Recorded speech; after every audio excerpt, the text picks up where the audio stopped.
नमस्कार फ्रेंड, मैं नरूद्दीन फ्रॉम कला संस्कृति। आज हम देखेंगे मीनाकारी साड़ी में। ये पूरा उसका पल्लू है। पल्लू में भी पूरा मीनाकारी का काम दिया हुआ है। उसका पल्लू पूरा पिंक कलर का रहेगा और बॉर्डर आप देखेंगे, बॉर्डर में भी पूरा मीनाकारी पिंक कलर में दी गई है और बीच में पूरा बासुंदी कलर रहेगा। ये पूरा ऑल ओवर रहेगा।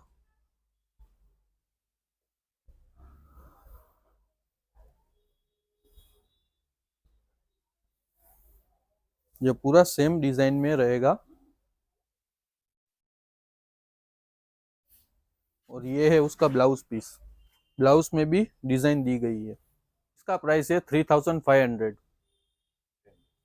और अगर इस साड़ी को आप परचेस करना चाहते हैं तो स्क्रीन पे दिए गए नंबर पे आप कॉल या व्हाट्सएप कर सकते हैं। और अगर ये वीडियो आपको अच्छी लगी तो लाइक शेयर एंड सब्सक्राइब करें। Thank you.